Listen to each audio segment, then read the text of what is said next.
Finish है। इस are के ठीक बाद पी इसे जस्टिफाई कर रहा है। ठीक है जी।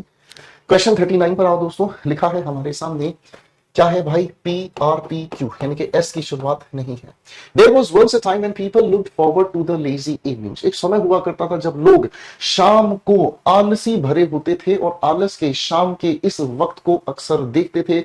जिंदगी ओही सी तेरे नाल जेड़ी जी लई। शाम का वक्त होता था, बड़ा आलस से भरा होता था। ठीक है, क्यों? क्योंकि गांव गांव के जो व्यवहार होते थे वो सुबह 4 बजे अपनी जिंदगी शुरू करते थे। सुबह 4 से 10 या 11 बजे तक अपनी जिंदगी का सारा लगभग काम निपटाते थे। 11 से 2 बजे तक कोई और काम है वो निपटा लिया। 2 से 5 बजे तक भाई साहब बड़ा आलस भरा ये समय होता था, और 5 से 7 या 8 तक फिर अपना काम किया, और भाई 8 बजे सो जाना। पुराने जमाने की ये बात है।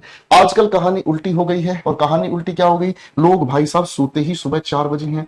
आप जैसे लोग हैं जो सोते ही सुबह 4 बजे हैं, है ना। अब भाई सोने वाले ही लोग 4 बजे हैं, तो भाई साहब उनका सारा वर्क साइकिल अलग दुनिया में चला गया है। ठीक है, आप में से अगर कोई बच्चा लेट नाइट स्टडी करता है, ठीक है, आप में से अगर कोई बच्चा लेट नाइट स्टडी करता है, तो लेट नाइट स्टडी करने से पहले एक चीज अपनी जरूर श्योर करने कि क्या आप कम से कम 8 घंटे की नींद पूरी करते हैं। बस, अगर 8 घंटे की नींद आप अपनी पूरी करते हैं तो ही आपके लिए ये फायदा है, तो ही आपके लिए फायदा है कि आप चाहे दिन में चाहे रात में अपनी पढ़ाई कर सकते हैं।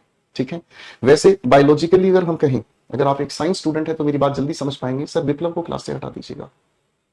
हाँ जी, अगर आप साइंस स्टूडेंट है तो मेरी बात बहुत अच्छे से समझ सकते हैं कि हमारा जो फिजियोलॉजिकल एक्टिविटीज है वो एक स्पेसिफिक टाइम के अकॉर्डिंग, ठीक है, एक स्पेसिफिक टाइम के अकॉर्डिंग ही रोटेट करती है सारी फंक्शंस को।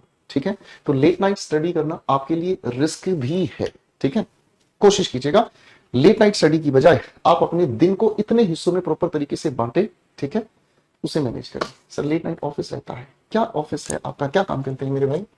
There was once a time when people looked forward to lazy evenings। तो इस लाइन से मुझे याद आया, इसलिए मुझे आपको बताने का मन किया।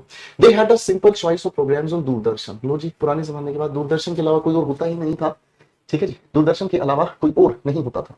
ठीक है जी, आगे हमारे सामने लिखा हुआ है क्या चीज, it was entirely up to them to watch और not to watch the selected presentation.